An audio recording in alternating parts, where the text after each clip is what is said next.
Welcome to HortTube, where we talk all things gardening. My name is Jim Putnam, and this is a Gulf Stream Nandina.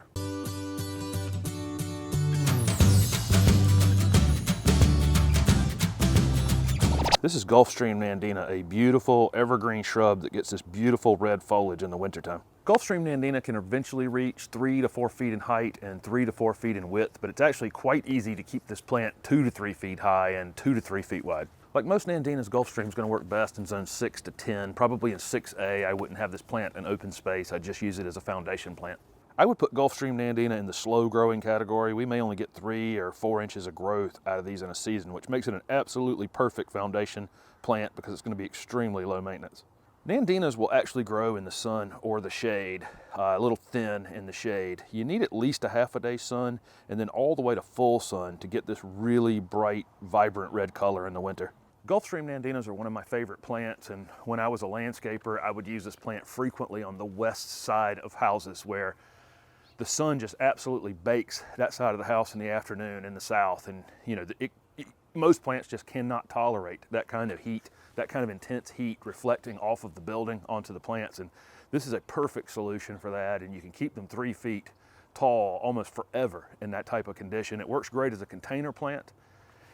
It probably in zones 8 to 10, and 6 or 7 it probably would be damaged if the pot froze solid. And then this thing looks fantastic mass planted, where you get this really big shot of red in the wintertime.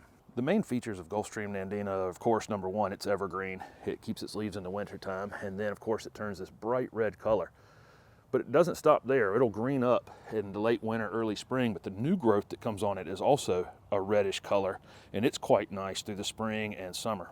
I've included videos in the description of this video for planting woody shrubs in either clay or sand. It'd be really, really hard to kill this plant. You'd have to plant it flush and over mulch it and really drown it probably to kill it. Nandinas are very, very industrial.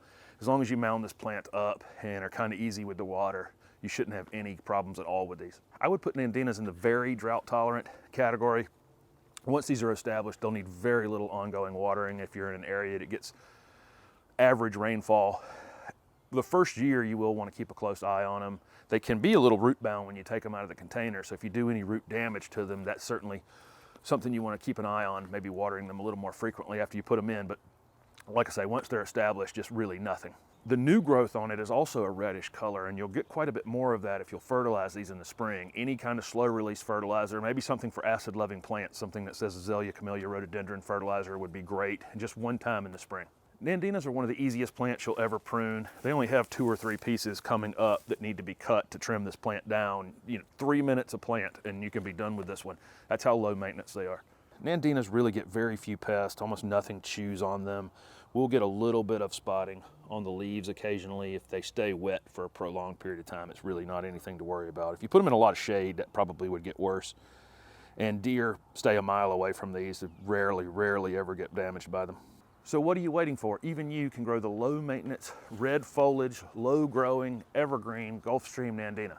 Thank you for watching my video, and if it was helpful, please hit the like button and subscribe to my channel for future videos. Also comment below with any questions you have about Nandinas. Thanks again.